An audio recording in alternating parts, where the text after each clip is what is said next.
Hello, and welcome to the Professor Podcast with Ruth and Claire. Each episode, we talk about a particular topic in the life of a professor. We are tenure-track faculty members in the sciences, working at a primarily undergraduate university in California. The purpose of our podcast is reflection, so we bring something we think is working and something we're working on to discuss.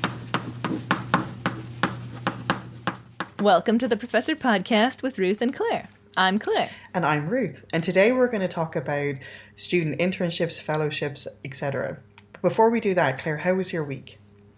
My week was good. I had a revelation while putting away laundry this week.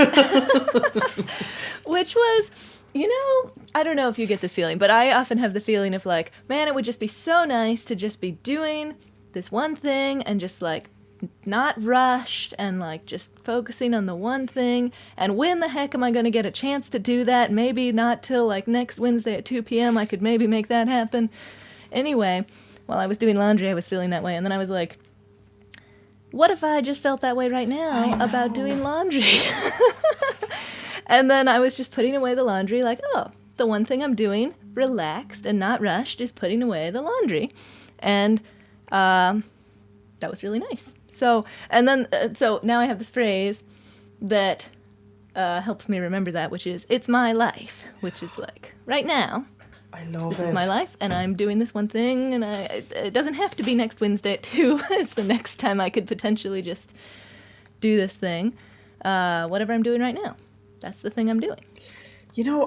This is the thing I needed to hear right now. I'm glad you got your... I feel like the bolt from the blue when you're doing laundry, but like I just constantly am like, when can I get this stuff over with so I can get on with the stuff I want to do? And like I had a mini one of those because I am now spending a lot of time in traffic. And interesting. I'm like, the traffic, blah, blah. And then it's like, well, actually, like I really like listening to the radio, and and like kind of just trying to shift my perspective a little bit, or I'm just like, I need to get all this stuff done so then I can finally relax. And it's like, what if somehow there could be relaxation in washing the dishes instead of, getting it over with? Because when I envision washing dishes, I'm like, there I am washing the dishes. That's all nice. What a nice thing washing dishes is. But then if I'm washing the dishes, so often I'm like, I just need to get these dishes done so that I can do this other thing, and how annoying there's dishes, So like, It really is all about, I guess it's just always available to claim that this is the thing I'm doing. Mindset, I'm going to have to check back in with you and see if I can do this, because it's what I need to do, because it's like those things aren't going away. Like you still, right. I don't know why I think there's going to be this mysterious time where there's no dishes or no traffic or whatever, and it's never going to happen. So, okay, this is what I needed to hear right now. Thank you. Oh, good. I'm glad. Yeah, I've been enjoying it. So, what about you? How's your week? My week has been good, and I made a startling discovery, which probably isn't that startling, but so I think I've talked about on here having the Paranormal Physics Society at our university, and I was like, well, those students, like, our university is known for being a little bit alternative, or like, you know what I mean? And I was like, well, that's just sort of unique to there, but it's not. And so during the lab, I started like eavesdropping, as I like to do, on students, and then realizing like they were talking about paranormal sort of stuff. And then I got involved, and then like a whole bunch of people got involved. And I was like, oh my God, this is a thing, the hidden physics paranormal pipeline. Oh, fun. And like, but I started thinking, like, where did they go? Because I don't know any professors who are physics professors who are super into paranormal stuff. Besides you. Right, yeah. So I'm like, this is very exciting. So are you going to start the Paranormal Physics Club in your new school? Maybe. I think so. And maybe we can do like an international bridging between... Yes. Yeah. Oh, great idea. But it's so interesting. Like who, why? What is it about physics students that they're so... I don't know. Yeah. You're trying to understand the world. Yes. Yeah, mysteries. Parts that are not quite understandable, yeah. Totally. Yes. Yeah. So I'm here for it. I'm excited. So my quote, which I picked purely for the fun of it, has to do with ghosts. Ooh. Man, what is happening with this episode? We have lots of serendipity. So this is from Harry Potter. And Snape has just asked Harry, in front of the whole class, the differences between ghosts and in fairy. And Harry says, well, ghosts are transparent, Oh, very good, interrupted Snape, his lip curling. Yes, it is easy to see that nearly 6 years of magical education have not been wasted on you, Potter. Ghosts are transparent. And I just like that line. I love it. I didn't really have any grand reasons for why that was a good line, but I just enjoy it. There's something we need to explore at a future date, which is like, when I hear that, I'm like, I'd love to do that to a student sometime instead of like, which is like not what I would do, but I don't know why I have this like shadow aspect to me that's like really into being Snape. I don't know, this has been a theme the whole time. I'm like, oh, bullying students and shaming them, like that sounds great. So anyway, I think the allure might be like, I don't know. Well, we've talked about having the control of the classroom and making sure that it's the tone you want to have, and Snape is really, really good at that. Yeah, true. So yeah, I don't know. I like that. Or maybe it's like Halloween where you like dress up as like the thing you don't want to like normally be. Maybe that's what I'm like. Yeah. Anyway, someday maybe I have to live out the dream and just be absolutely wretched to students, and then I'll be like, okay, I'm over it now. I don't yearn to Maybe be you Snape. could do it on Halloween, dress up as Snape, and play the role for, and everybody would maybe enjoy it because it's your Halloween fun Snape thing. Yeah. Okay, yeah, I'm into this. This is like, how can I, get that done without really ruining students' lives? And so, yeah, perfect. So, so today we're talking about kind of our students. Yes. Not ruining their lives. I'm going to do the episode as if I'm Snape, where I'm like, no, you can't apply for anything. No. But we're talking about helping students with internships and fellowships and graduate school and all of the above. Yeah. Yeah. So what are you thinking? What's working for you with this? Well, I was thinking, so, a lot of times you have the student, well, I have the students, and I assume you do too, that you know well and you have a good rapport with, and they're applying for whatever they're applying for, and you can have a lot of back and forths and really help with whatever problems they're having or questions they have. And one thing that I found this semester that was really interesting was kind of getting to do that a little bit more broadly in the context of the Graduate Research Fellowship Program, NSF GRFP Fellowship, where I was part of a group of people who did a workshop for that at the beginning of the semester. Oh, cool. And then as part of the workshop, I just said, hey, I would be happy to read anybody's applications if you want to. So I kind of put my name out a little more broadly as somebody that would be willing to read these things. And so then got a bunch of them to read and I feel like I'm such a bad person. I'm like, oh, Claire, that's a big thing to put out there. But like, I know it's obviously really good, but I'm like, oh, man. But yes. Well, okay, no, but I have a follow-up about that. First of all, it was nice to be able to help a variety of people. But second of all, it was actually really nice to focus in. Like, this is the one that I'm offering to help with. Like, I'm not saying I have expertise about everything. I'll help, if anyone has a question about anything. But I kind of chose, this is one that I'm going to think about more. Yeah. So I could really, I read a bunch of people's proposals, and I was more familiar with the selection criteria for this particular fellowship. So it was like, I was specializing, kind of.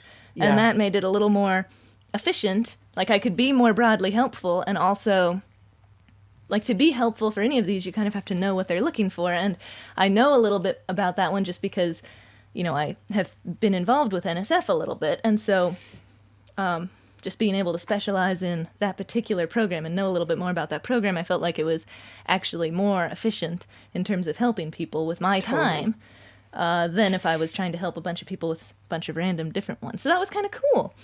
Yeah. That's awesome. Yeah, so I'm into that kind of concept of picking one that I do feel some connection to that maybe a bunch of people would want to apply for, and then kind of offering to help with that. That just seemed like it happened, and I was like, oh, that works pretty well. I want to do that again. I feel like I'm not responding because this is my working on. So okay, that's why I'm making these weird, I'm like restraining myself from yes. But that's super interesting and excellent foreshadowing. So okay, cool. our serendipity is continuing. Well, then let's get to what's working for you. So yeah, what's working for me is actually something that you said on a previous podcast, which I think a thing I had struggled with before was like, I think I was really good at encouraging people I kind of had a relationship with.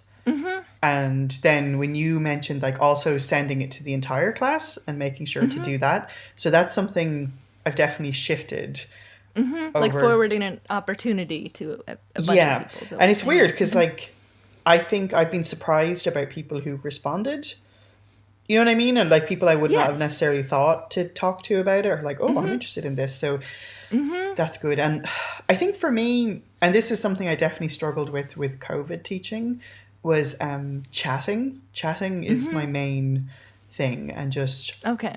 Yeah. just having the chat during like lab or time when they're working in tutorials, and I think that and really has helped me kind of connect with students about what they're interested in, or just that thing like we talked about before of telling your own story, and like, and then I applied to grad school and then this and this and this, and like even this week in the lab where I was talking to someone about having applied to grad school in America, and I saw one student's ears kind of perk up, and I was like, oh, maybe that's something they want to talk about in the future. So Nice.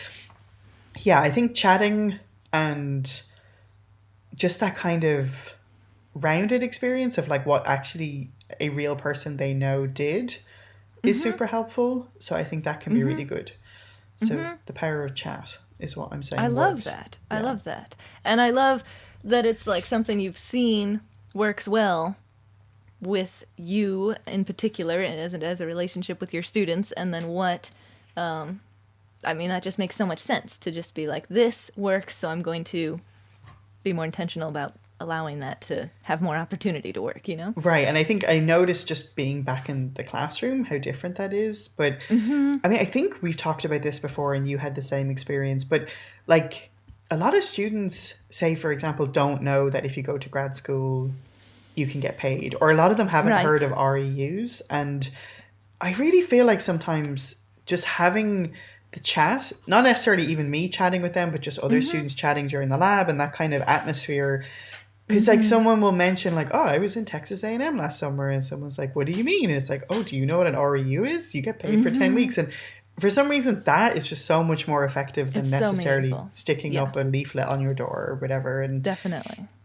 yeah, I agree completely. so I think The that power of chat. yeah, the power of chat. I guess people might call it networking maybe or something, but yeah, I think there's just so many things around the discipline that like is this kind of cultural thing you soak up more than Yeah. yeah. Yeah, I think that's true really broadly. Like, what is normal? Like, there's these conferences that people often go to. Why would you know that? Why would you know what the benefits are? And dude, that's true Unless for you've us, chatted right? with people. Yes. all the tenure It's true stuff and like Oh, yes, yeah, exactly. totally. So I'm interested to realize that I think this point you bring up is very broad, actually. Yeah. And I guess it's something that I don't think I would have pinpointed as being that important until we didn't have it in COVID. Yes. And I mean, the breakout rooms are so great, but just the fact that you can't hear what everyone is doing in the other breakout rooms is very limiting for sure. Definitely. So, yeah. So, what about you? What are you working on? Well, I talked about in the working section about how I like specializing and being like, this is the fellowship that I know about and can help you with. So the opposite is I'm having trouble helping students who have picked some path that I'm not super familiar with. Yeah. So like the pre-pharmacy students, the pre-dental students, pre-optometry, like I know that there's an application, you apply to these schools, you get in, I know they're selective, but what are they selective for? Do they care mostly about grades? Do they care mostly about your shadowing that you do? Like what do you have to do to get into these programs? And I don't know.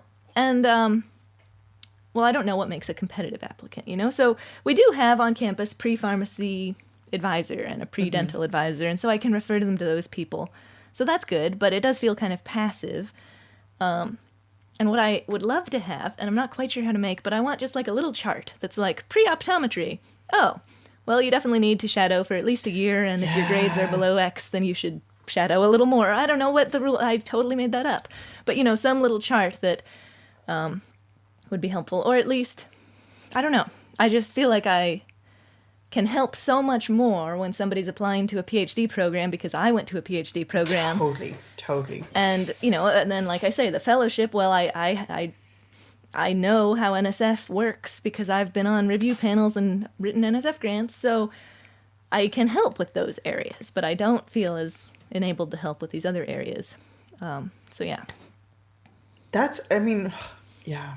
To me, this just feels like one of those things, like why we have tenure track positions where you kind of are supposed to develop all this over years and years and years. You know what I mean? And like maybe like you just did this experience with the graduate fellowship, and then maybe next year somehow you'll get more involved with like the pre-med students or whatever. That's true. And like you're just going to kind of build that chart almost in your head over like that's always what it feels like with this, with like the particular job titles that we have. Is like it's this long game of like building your expertise over years.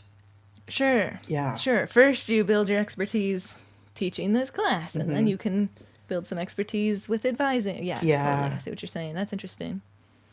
But yeah, I think my stuff kind of is really related to that. And interesting. What's that? Like, again, like what you said. So like, I feel like I'm like, yes, general things like, did you know that your CV should be in reverse chronological order? Or no, you're being too self-deprecating in this personal statement, or like that kind of stuff. But I don't have specifics. And like, I love, like, I think it's really cool that you have this sort of deep dive on this one particular program because you really like specified that. And so that's what I would like to do. And I feel like, again, well, so I thought I was good at figuring out the grad school thing, but then in the last few years, I don't know if it's gotten more competitive or what, but like I've had students who I thought were amazing who did not get into any programs and who were really well prepared and really well organized, and I can't point to anything they should have done differently. I see. And yeah, or like maybe their GPA was like a little different, but they had super strong research, and I was like, you got this, like you've done all this, and then it didn't. And so I almost wanted to like, I haven't done it because of time, but I almost wanted to challenge myself to like contact people at the universities, right, and just be like, what are you looking for exactly? Or you know, like a colleague who I really admire this, like they had a student who did not get into a program, and they called and they were like, what's going on? Like, this person's amazing. And then when they said why, they were like, you're wrong, this person is amazing. And they actually were like, okay, and gave the person an interview. And then, wow, interesting. You know, but it's like, I wonder, I think I have almost no like tangible life skills in terms of like, if someone's going for something that isn't particularly academic, I'm not sure how to advise that. But I feel like maybe that's what I need to do, is just call up someone, like who's the recruiting person, and be like, listen, what are you actually looking for in this program? That's a great idea. And just to even, because I feel like I'm advising students about stuff and sometimes I'm not sure if it's true anymore, or like... Right. I wonder that too. Do I have old advice that was appropriate when I applied to grad school, but it might not be true anymore? Right. And it seems like for you, like it's not that common that we have physics students who are like pre-med or, you know what I mean? Like it feels like you have a very, like chemistry is such a broad subject to applicable career things. So like you have a lot of those, but there is like kind of a few master's programs for physics in particular that are very industry focused, and industry skills. I'm like, have absolutely no, like I don't know how to behave in an industry job. So I think I would like to get a better understanding of what those people are looking for and be able to guide students more. Yeah. I suppose if your student got into this master's program that was industry skills, then of course they would learn from all the industry skills people that are presumably in that program. So that's good. And it also makes me think, like, even though you might not be able to say, this is what you need to do for this industry job, and I might not be able to say, yes, I bet you'll get into dental school, but we can say the general stuff of you must look through exactly what they are saying they want, and then be sure you put all that in your application materials really clearly and explicitly. So we can give that general advice that I'm pretty darn confident is true whatever you're applying for, but might not be obvious.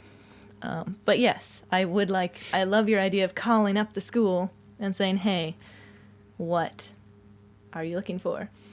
And it's so interesting too. Like, I don't know if this is true in your program, but have you guys had like a pipeline develop where it's just sort of like becomes a couple of students went to this place and then they know that they're good quality students, so then like it becomes a thing, and so it's almost we like do get that, yeah. Can you foster that pipeline like more artificially is what I'm trying to say, but you know what I mean, like it's not just something that happens. Like, is there a way to be like, hey, just so you know, I think our students are really good at blah blah blah, like you should or like, is that, and then here's another question though, is that our role to do that? Like, is that somebody else's role? That's a great question.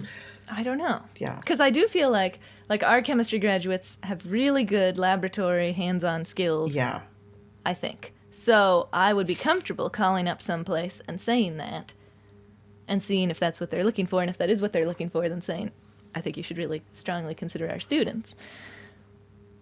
Is that our job? That's a great question. Would that help?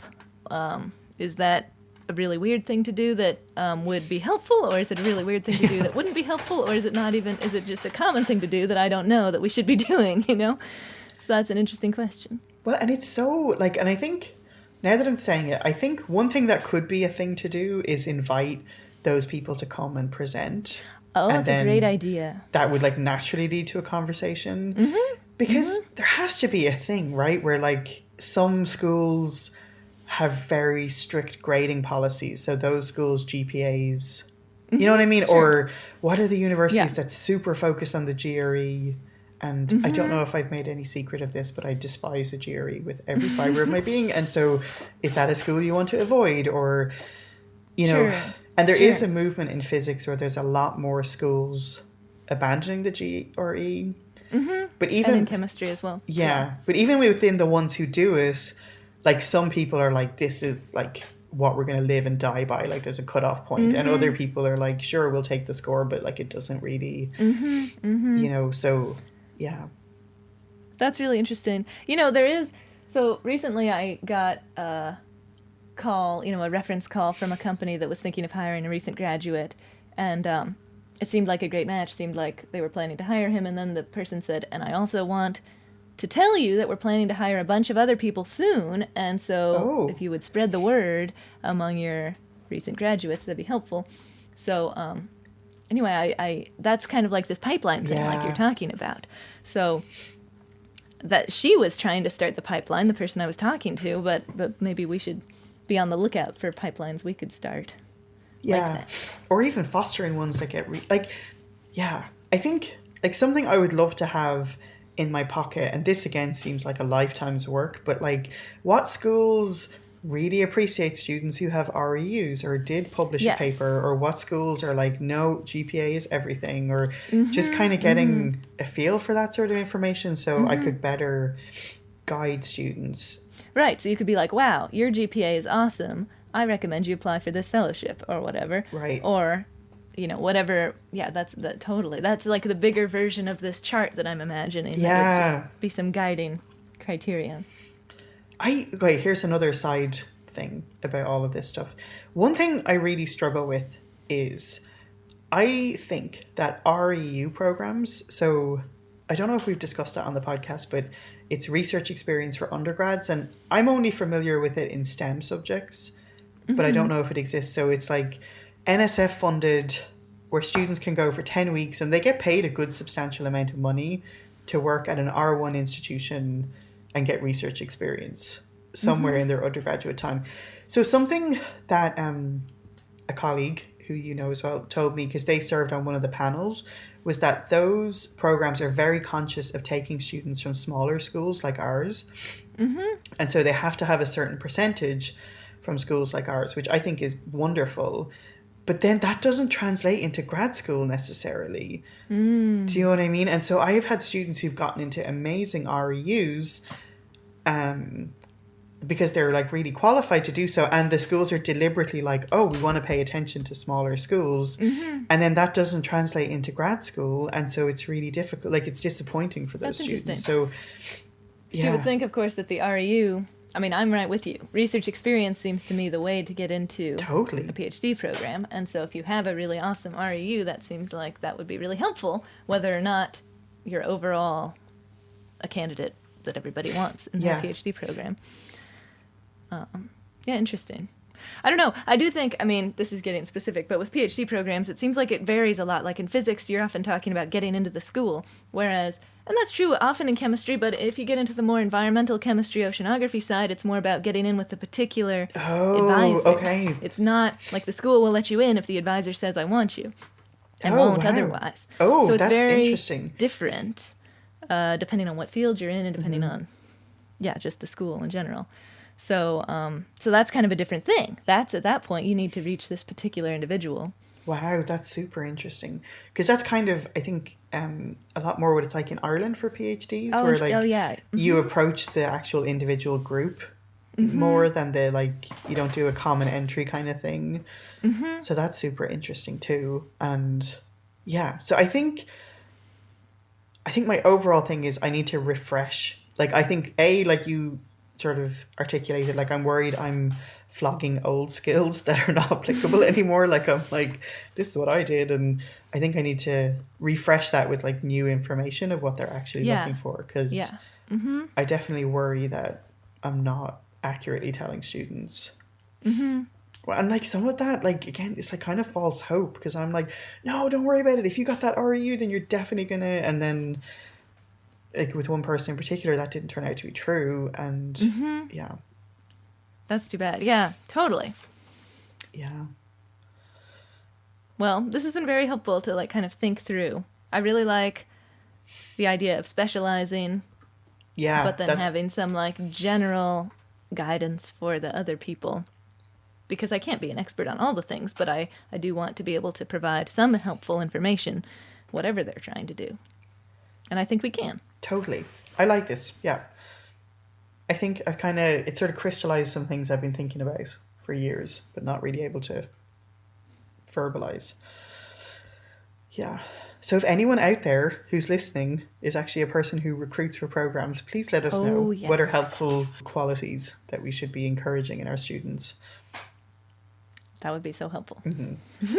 Thanks a million, Claire. Thank you, Ruth. Thanks so much for joining us on the Professor Podcast with Ruth and Claire. We're delighted to have you as a listener, and we would love to hear from you. And if you want to email us, our address is contactprofessorpodcast@gmail.com.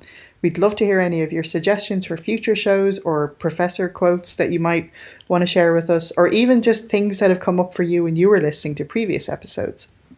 And if you've been enjoying the podcast, we would love if you would spread the word. So the best way to spread word is by telling people you know if you think they should listen to it, or you can leave us a review wherever you listen to your podcasts. Thanks so much for joining us, and we'll see you next time.